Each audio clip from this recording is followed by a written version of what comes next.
The sound of the morning rush had become the background music of Emma's life. The clinking of coffee cups, the soft chatter of regulars, and the distant hiss of the espresso machine. She'd been working at Maple and Main Cafe for almost 3 years now, every day blending into the next. The faces changed, but the rhythm never did. Greet, serve, smile, clean, repeat. Her white shirt was always neatly pressed, her black apron tied tight around her waist, and that same polite smile graced her lips no matter how heavy her heart felt. Because that's what people expected of her: warmth, cheer, and service, even when inside, she was running on empty. Emma wasn't the kind of woman who shared her story easily. She had learned long ago that people didn't come to cafes to listen to someone else's sadness. They came for comfort. A cup of coffee, a warm smile, a sense that life, at least for a few minutes, was okay. So that's what she gave them. She smiled, listened, and made every stranger feel seen, even when she herself felt invisible. What no one knew was that behind that smile was a story of heartbreak, loss, and survival. 2 years earlier, Emma's husband, Mark, had walked out without a word. He'd been her college sweetheart, her dream, her safety net. Together they had planned a life full of love and laughter. But dreams are fragile things, and reality has a cruel way of breaking them. When Mark lost his job, he turned bitter, and the man who once held her hand through storms became the storm itself.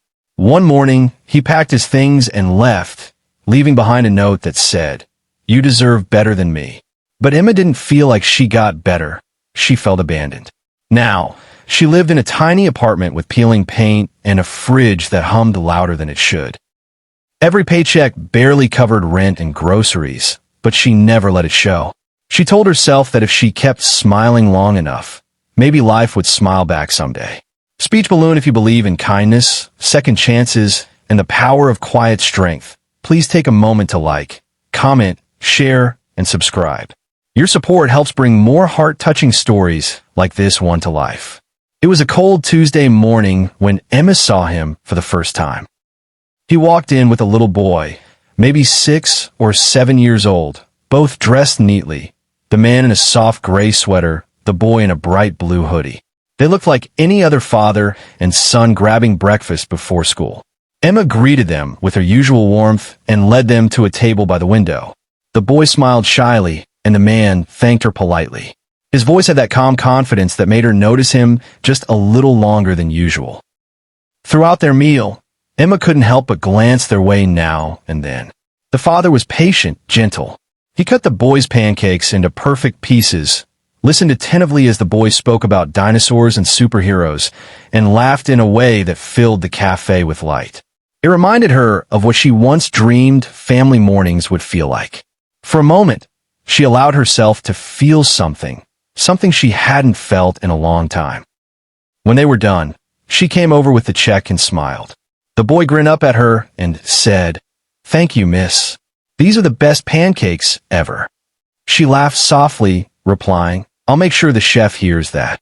The father looked up at her, his eyes kind and sincere, and said, "Thank you for the great service.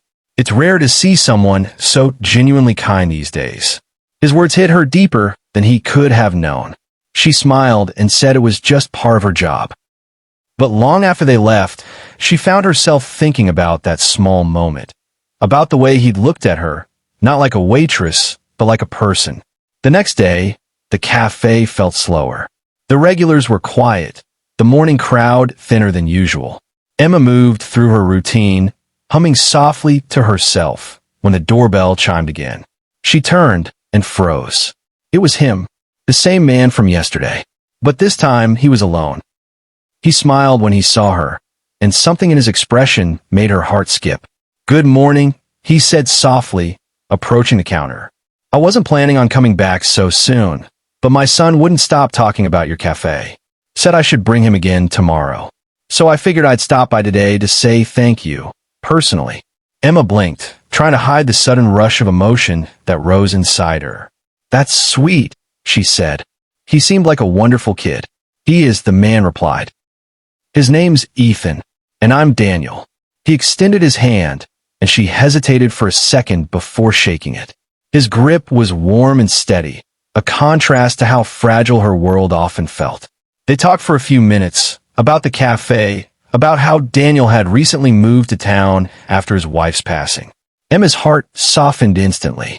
She saw in his eyes the same quiet pain she carried in hers. They were two people shaped by loss, both trying to find meaning in small, ordinary moments.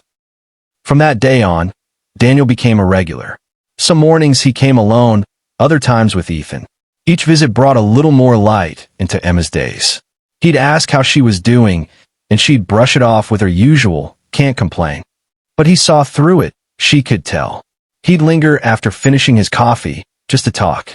Sometimes they shared stories about their pasts. Sometimes they sat in silence that felt strangely comforting. For the first time in years, Emma started to look forward to something, his visits. She caught herself smiling before her shift even began, her heart quietly counting the minutes until he'd walk through that door again. As weeks passed, their bond grew. Daniel learned about her struggles, how she worked 2 jobs to make ends meet, how she hadn't spoken to her family in years because she was too ashamed of how her life had turned out. He never judged her. Instead, he listened, truly listened. And that, more than anything, began to heal something inside her. But life, as Emma knew too well, doesn't hand out happiness without testing it first. One rainy evening, as she closed up the cafe, her manager told her they were cutting back on hours. "Business has been slow," he said apologetically. "I'll have to reduce your shifts starting next week." Emma forced a smile, nodded, and said she understood. But when she got home that night, she broke down. She sat on her bed, clutching her rent bill, tears streaming down her face. For the first time in a long while, the weight felt unbearable. She thought of Daniel, of how he'd probably tell her everything would be okay, and she wanted so badly to believe him. But belief doesn't pay bills. The next morning, she showed up to work anyway, tired but determined. Daniel noticed immediately that something was off. Her smile was faint, her eyes dull. When he asked if she was okay, she brushed it off. As always. But he didn't buy it. He left quietly after breakfast, and she assumed that was the end of it. That evening, as she was wiping down the last table, she noticed something folded beneath the salt shaker. It was an envelope with her name on it. Inside was a handwritten note and a check. Her hands trembled as she read. "Emma, you've given so much kindness to others, even when life hasn't been kind to you. Let someone return a little of that kindness. Consider this a friend's gesture. Not charity, but gratitude. You reminded me that even after loss, there's still goodness in the world." Daniel. Tears fell freely now. The check was enough to cover 2 months' rent, more than she could ever have expected. But it wasn't the money that broke her. It was the understanding behind it. For once, someone had seen her, not as a waitress, not as a stranger, but as a person who mattered. The next morning, she waited anxiously for him to come in. When he did, she walked straight to his table, tears still glistening in her eyes. She told him she couldn't accept it, that it was too much. But Daniel simply smiled and said, "You've helped me more than you realize. Let me do this, please." She nodded, too overwhelmed to argue. From then on, something changed between them. It wasn't romantic at first. It was deeper than that. It was 2 souls finding safety in each other's company. Daniel and Ethan became her little family in all the ways that mattered. They'd bring her small gifts, a coffee mug with her name on it, a homemade sandwich for lunch, or flowers picked by Ethan from the park. Slowly, piece by piece, Emma began rebuilding her belief in happiness.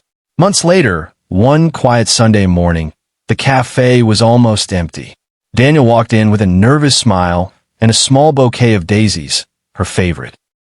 He placed them on the counter and said softly, "I've been thinking maybe it's time we both stopped running from our pasts. Would you like to have dinner with us tonight? Not as our waitress, but as our friend."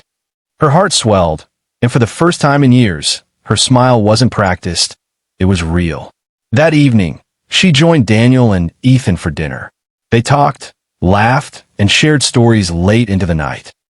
The world outside was still uncertain, still imperfect, but inside that little home, there was warmth, laughter, and hope, the kind she thought she'd lost forever. Weeks turned into months, and that one dinner became many. Love didn't rush in. It grew slowly, patiently, built on understanding and respect. Emma found herself falling not just for Daniel, but for the life they were creating together, one built on second chances and simple kindness. Years later, whenever someone new came into the cafe, Emma would serve them with that same genuine smile. And sometimes, when she caught a tired stranger's eye, she'd think of how her story began, with a single smile, a plate of pancakes, and a man who decided to come back the next day.